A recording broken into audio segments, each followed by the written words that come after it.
Estudiantes, vamos a dar comienzo a la primera parte de, del teórico en el que vamos a trabajar esta relación tan compleja entre sujeto, objeto y método. Nos va a llevar, digamos, varios fragmentos poder abordarla. Como yo ya les dije, todos los trípticos están relacionados y desde un tríptico se pueden leer los otros trípticos. Puedo tomar como centro a cualquiera de ellos y enlazar los otros. En este caso, digamos, amerita tratar de hacer ese esfuerzo con este tríptico, ¿no? Porque sí o sí nos remite a la historia del pensamiento, a la historia de la cultura también. Nos lleva, digamos, de una manera directa a todos los trípticos, en especial al tríptico que trabaja la gramática, la etimología y el mito. Les voy a pedir que vuelvan a leer, si no leyeron, la presentación del texto. El texto de referencia es Heroica, publicado en 2005. Tenemos la presentación, donde hay una ubicación en relación a la cátedra. Son los inicios de la cátedra. Se lleva 20 años la cátedra. Así que ya han visto ustedes todo el trabajo y el desarrollo que ha hecho la cátedra. Pero sin embargo, como decía Borges, ¿no? Después de todo su trayecto, decía, en mi primer libro, El Fervor de Buenos Aires, ya está contenido, digamos, todo lo que fui desarrollando a lo largo de mi vida. Entonces hay como una condensación, como cuando uno hace un epígrafe para un libro. El epígrafe de alguna manera condensa lo que se va a desplegar en todo el libro. Y este texto, por eso esta referencia siempre heroica, es como esa condensación que después se fue desplegando en los años. Así que les pido que vuelvan a leer la presentación, si no la leyeron, es corta, es de la página 9 a la página 11. Después se van a encontrar en la página 13 con un artículo breve, una referencia nada más, sobre el uso de la palabra gramática, ¿no? Entonces, está esta referencia de que la gramática es la ciencia de la estructura del lenguaje de una lengua determinada. Y, bueno, la gramática está ligada a la etimología, ¿no? Porque estudia la estructura de la lengua, la estructura de las palabras, ¿no? Y por lo tanto está íntimamente ligada a la etimología, a la fonética, a la morfología, a la ortografía, a la semántica, es decir, al cuerpo, al sema, al cuerpo, digamos, lingüístico, cómo se forma ese cuerpo, cómo se fragmenta ese cuerpo y se liga a otro, que serían las raíces de las palabras. Está ligado también dentro de la estructura, digamos, ¿no? A la composición. Nosotros vamos a trabajar en la composición la importancia del verbo, es decir, cómo a partir del verbo, digamos, se puede construir una teoría. Cómo hay verbos que organizan, ya que el verbo, digamos, promueve la acción, no solo la acción de un acto, sino la acción del pensamiento, es decir, el despliegue de una ideología, de una idea, de una representación, de una cosmovisión. Entonces hay verbos que estructuran todo un pensamiento. Entonces vamos a trabajar estos verbos griegos en relación a las palabras, cómo organizar una forma de pensar, cómo se seleccionaron algunos y otros se dejaron. No vamos a hacer, digamos, un despliegue tan amplio, simplemente vamos a hacer referencias mínimas, porque si no nos quedaríamos en esos despliegues, ¿no? Cómo esto se desliza desde la lengua griega a la latina y la introducción, digamos, de un verbo en especial desde la lengua hebrea, el verbo que introduce Freud, donde hace una ruptura epistemológica a través de ese verbo y hace un giro en el despliegue de las posibilidades de pensar. Bien, eso va a ser para otros teóricos, dentro de sujeto, objeto y método. Entonces, lo que se plantea, digamos, en esta breve referencia, es que no solamente se trata de la estructura como algo rígido, sino también, digamos, de aquello que se mueve, de lo que fluye, ¿no? De todo ese movimiento que se da. Y entonces al final de ese pequeño fragmento dice, y por ello, ¿no?, que reducir la gramática al juego de la estructura sería volver hacia los tiempos en que la palabra era algo rígido y ordenador de sentidos e ideologías. Y como verán, nada más ajeno a este libro que esa idea de ordenarlos en una secuencia ideológica que los sustraiga de su propia interpretación. Son palabras abiertas, tanto que se dan desde la etimología significados nuevos a términos que ya conocían. O sea, que ustedes ya conocían, pero al revisarlo y a buscar la raíz y la etimología, eso va a adquirir una nueva dimensión, porque hay significados ocultos. No es que estén ocultos porque están en la etimología, pero están ocultos, digamos, al conocimiento de parte de la singularidad de ustedes, porque no lo conocían. Entonces eso abre otra posibilidad de pensar, como conceptos que ya he mencionado en otros teóricos.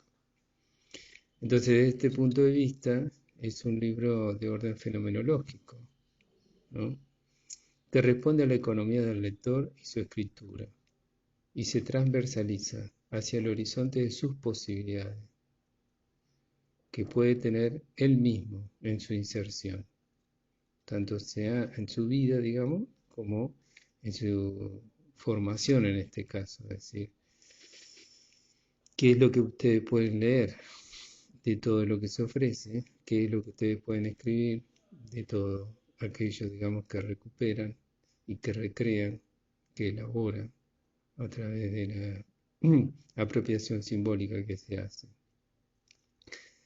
Fenoménico en un sentido kantiano, que ahora se lo voy a explicar. Quiere decir, digamos, que hay algo que se muestra, digamos, pero teniendo cierta perspectiva, cierta intuición, cierto acercamiento a la causa. No solo que se muestre y se desconoce la causa, sino que hay algo que lo causa, hay algo que lo moviliza, ¿no? Y eso que lo moviliza y lo causa tiene que ver, bueno, en este caso con la singularidad de ustedes, del deseo, de la voluntad, del amor, de transferencia en relación a lo que les interesa a ustedes, lo que ustedes eligen y lo que ustedes pueden realizar desde lo que eligen. Entonces, después, en el texto de introducción, marco teórico epistemológico, vamos a tener que, hay una relación porque se trabaja, digamos, los trípticos, se trabaja el sujeto de la pulsión epistemológica, porque eso está ligado a lo que yo les recién referencié del verbo. Hay un verbo en especial, digamos, que nos lleva, digamos, hacia la sexualidad. Los otros, del contexto seleccionado por el pensamiento, no quiere decir que no haya habido otros que ligaran al deseo o al amor, sino que fueron seleccionados por el mundo de la academia aquellos que estaban ligados a la razón o a la experiencia. Ya lo vamos a ver. Entonces, por eso necesitamos saber acerca de qué es lo que pulsa, qué es lo que late, qué es lo que se mueve. La pulsión tiene la característica de ser constante. Entonces hay un impulso constante, ¿sí?, que requiere un movimiento. Cuanto más se insiste en no moverlo, que sería el efecto de la represión, tratar de contenerlo, más alto el precio que paga el sujeto. Y más inhibido está, menos posibilidades tiene, ¿no?, tanto de realizar un movimiento como realizar un acto creativo. Entonces tenemos que dejar fluir este orden del deseo y del amor para poder crear. vamos a trabajar entonces eso que pulsa, digamos, su destino. Y ustedes ahí bien pueden encontrar en la página 27 esta relación de referencia mínima, sujeto, objeto y método desde la etimología, que la vamos a revisar. Y después viene en la página siguiente el punto que trabaja el obstáculo epistemológico y epistemofílico y la ruptura, que hace referencia a cuestiones que hemos hablado, para enlazar esta cuestión de la subjetividad, ¿no? Y de la emoción con el conocimiento y la razón. Y después, ya al final, está enlazado la lógica binaria, ¿no? Ligada, digamos, a la lógica tríptica para pensar la ruptura en relación a otra lógica, ¿no? Hace movimiento, digamos, a una diferencia. Bueno, ese es un recorrido posible. Bueno, vamos a ver si nos posibilitamos en el recorrido.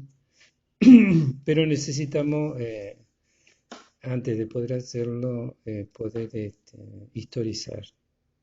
Es decir, poder dar un cuadro de referencia histórico. La vinculación directa es con la cultura griega, ¿no? Porque nosotros tenemos esta cultura heredada, ¿no? Griega, tomada, digamos, desde los pensadores europeos, con esta raíz judeocristiana. Entonces, vamos a tener que en la cultura griega vamos a marcar dos tiempos muy significativos. Un primer tiempo que estaría ligado, ¿no?, a personajes míticos, poéticos, como son Hesíodo, ¿no?, con su escritura de la Teodicea, el origen de los dioses, ¿no?, donde él plantea que son las musas las que le revelan ese origen, porque él no lo podría conocer como humano. Y tiene otros escritos, ¿no?, en donde son de inspiraciones. O sea, está inspirado, es un poeta. Es decir, él está creando un origen que es aceptado, digamos, por su comunidad. Y después se encuentra a Homero, que es el escritor, digamos, de textos clásicos, ¿no?, de textos, digamos, que tienen que ver con escenas heroicas, con posibilidades de intervención de los dioses junto con los hombres, de los cuales tienen esta ligación con la mitología, con los mitos, ¿no?, y que como toda función de la historia y del mito como ligado a la historia, era una historia ejemplar. ¿Qué quiere decir que era una historia ejemplar? Que estas historias épicas, realizaciones épicas, ordenaban, le daban un marco simbólico y un orden, o sea, de conducta a seguir o conducta a no seguir, de formas posibles de resolución de problemas, ¿no?, de cómo reconocer y evitar otros en esas historias narradas. ¿Por qué? Porque, bueno, hay algo que siempre se repite. Entonces, en eso que se repite, uno advierte la posibilidad de no insistir en esa repetición, poder hacer algo diferente. Ese campo era un campo poético y sagrado, mítico poético. De ese campo, digamos, se quieren diferenciar, o se diferencian, digamos, lo que pueden construir, la trilogía. Esta trilogía tan referenciada, cuando ustedes ven filosofía, van a ver la trilogía Sócrates, Platón, Aristóteles. De Sócrates, si ya empezaron filosofía, ya saben que él no escribió nada, sino que es su discípulo Platón el que escribe, ¿no?, y pone, digamos, en la escritura la voz de este maestro, de lo cual no se sabe si era así o no era así, si Sócrates dijo eso o no lo dijo. Eso queda, digamos, en el orden de aquel que asegura que sucedió de esa manera, pero puede ser también una ficción, nada más.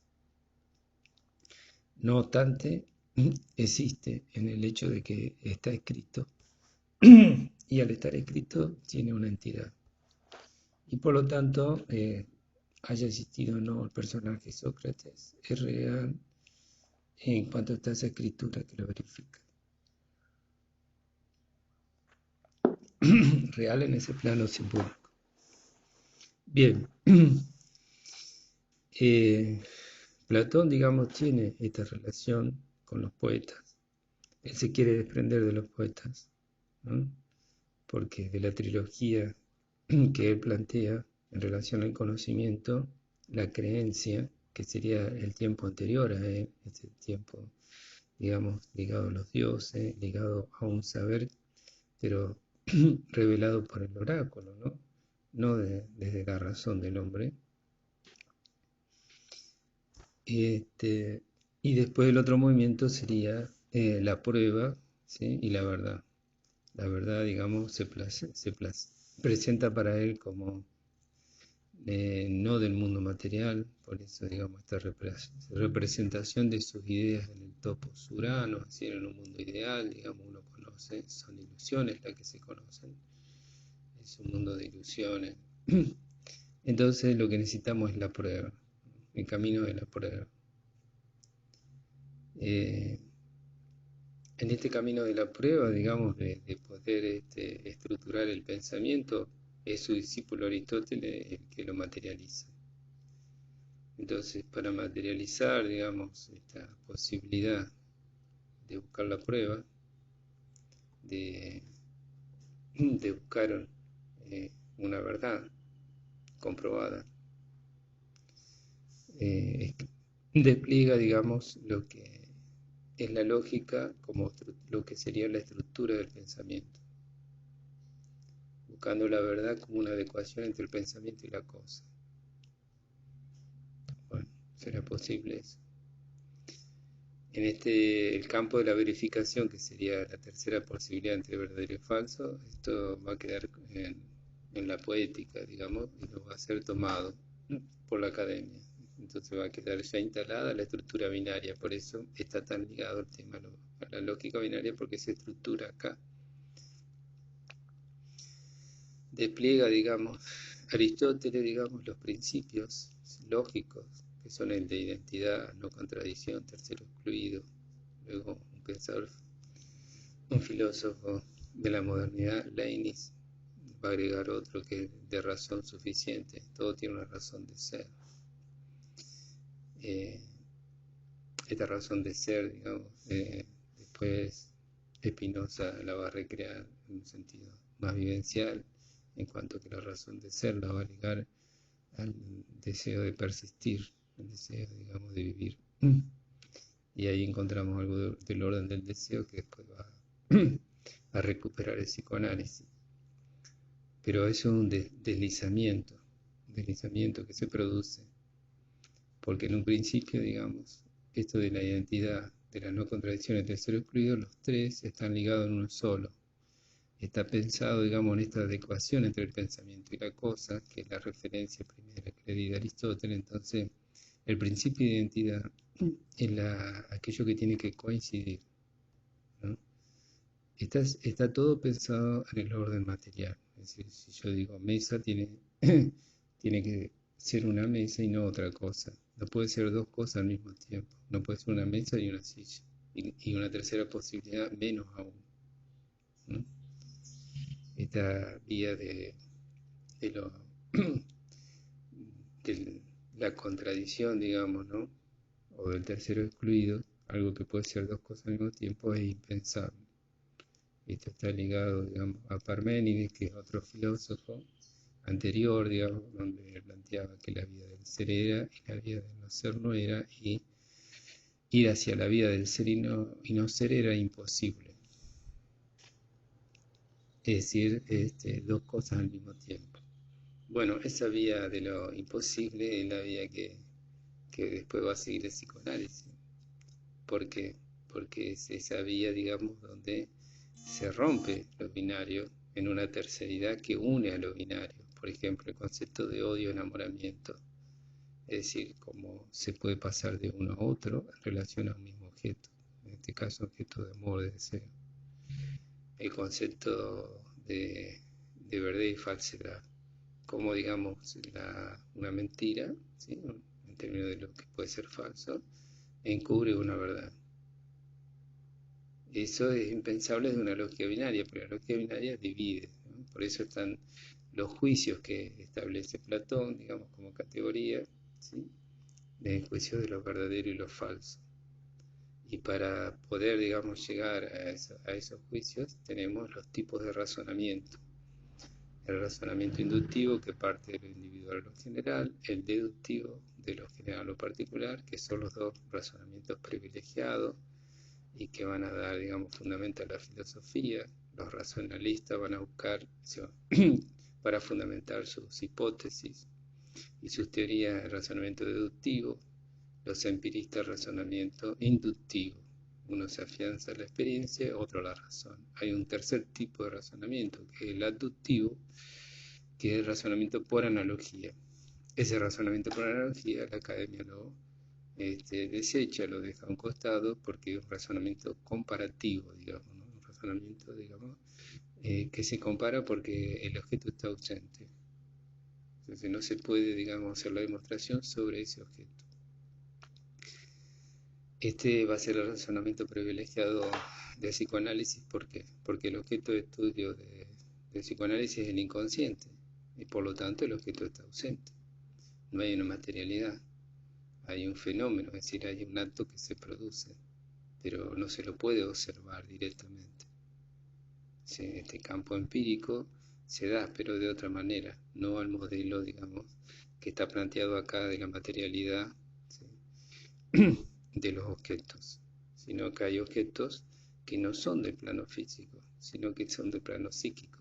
Entonces, es todo un despliegue en relación al plano físico. Si nosotros llevamos todo ese despliegue al plano psíquico, se derrumba todo este andamiaje que realiza Aristóteles. Entonces, toda esta filosofía se va a deslizar y a la vez se produce en lo social una fragmentación, porque la filosofía va en un sentido y después la religión va a ir en otro sentido. ¿No? Así como en la antigüedad, digamos, había este gobierno de lo mítico poético y después la filosofía produce la ruptura con eso mítico poético, pero genera este sistema del justo medio, de la razón, como una propuesta de obtención de la felicidad del hombre, como un problema a resolver la pasión del hombre, la ibris, la desmesura. Ese es un tema que continúa en la filosofía, que por supuesto nunca lo ha resuelto, ni lo va a poder resolver, porque las herramientas que ha producido son irrisorias en relación a cómo gobernar sobre la pasión. Pero bueno, bien vale el intento y el esfuerzo. Y bueno, hay mucho entretenimiento, digamos, en todo ese despliegue. Y mucha energía que se gasta en ese despliegue que ayuda de alguna manera a sustraerse de la misma pasión, evadiendo la pasión, ¿no? El problema es cuando emerge la pasión, irrumpe, ¿qué sucede ahí? ¿Qué se hace? ¿No? Se desbarata todo lo otro. Volvemos nuevamente a comenzar. Entonces, tenemos este periodo donde convive la filosofía y al mismo tiempo convive la religión. La religión, digamos, uno sustentado en ese esfuerzo que es titánico, ¿no? Recuerden que hablamos de los titanes en relación a la pasión. Es titánico, digamos, tratamos de generar un nuevo titán que es la razón. Pero bueno, es este gigante de los pies de barro, ¿no? Basta que la pasión, digamos, esté golpeando los pies y se derrumba todo. Entonces se construye ese titán de barro, que es la razón, y a la vez, digamos, se construye otro titán que está ligado a la religión. Este encuentro titánico lo intentamos trabajar a través del Fausto de Goethe. Y bueno, ya vieron ustedes en esa historia, esa biografía que es el Fausto, la biografía de Goethe de alguna manera, cómo su vida estuvo entrampada, ¿no? Entre un esfuerzo de poder salir de esa religión que lo atormentaba y lo atormentó, digamos, durante siglos a generaciones. Y cómo no encontrar, sí, una forma, digamos, porque la teología, tanto judaica como cristiana, no permitía, digamos, acceder, digamos, a lo femenino, ni entender lo femenino, que era hacia donde estaba ligada la pasión. En este caso, del Fausto, en este caso, de Goethe, ¿no? No es casual que después el psicoanálisis, su paradigma, esté ligado a lo femenino, como abordaje, a la neurosis de conversión, para decirlo de alguna manera. O sea que hay ciertas nominaciones como que aparecen prohibidas ahora, lo que antes, digamos, era la contracultura, ahora es la cultura, y la cultura que era antes ahora es la contracultura. Cosas de los movimientos de la generación. Entonces, tenemos que este formato que se crea, digamos, desde la academia, tomándolo a Aristóteles, incluso la misma religión, va a tomar los pensadores de la filosofía para tratar de racionalizar, ¿no? Y evangelizar a través de la razón como un medio a estos pensadores griegos. San Agustín toma a Platón y Santo Tomás, otro pensador, toma a Aristóteles. Y ambos, digamos, hacen su esfuerzo, también titánico. Estamos jugando con esta idea de los titanes. Y son dos titanes dentro de la historia de la religión cristiana. Y después hay otros titanes, digamos, que van a emerger. Y tenemos que hacer esta referencia a estos personajes que emergen dentro de esta continuidad, porque hacen una recreación de esa continuidad. Uno es Descartes y otro es Immanuel Kant. Descartes, francés, nace el 31 de marzo de 1596 y fallece el 11 de febrero de 1650. Immanuel Kant nace el 22 de abril de 1724 y fallece el 12 de febrero de 1804. Descartes es francés y es, digamos, es el que está en la puerta de la salida del medioevo, del alto medioevo, porque la etapa medieval se divide, como es tan larga, se divide en bajo, medio y alto. Él está ahí, digamos, ¿no? Anunciando la modernidad. Y Kant, que es alemán, está, digamos, despidiendo la modernidad, ¿no? Ya hacia el 800, casi una diferencia de 150 años, ¿no? Ya se acortaron, ya no es ese medioevo tan largo de siglos, sino que los tiempos se van acortando de acuerdo a los movimientos que se va dando en la filosofía y la instancia práctica del conocimiento a través de la ciencia. Entonces, vamos a señalar en otro audio para no hacerlo tan extenso este audio. Comenzamos el otro audio con Descartes y Kant.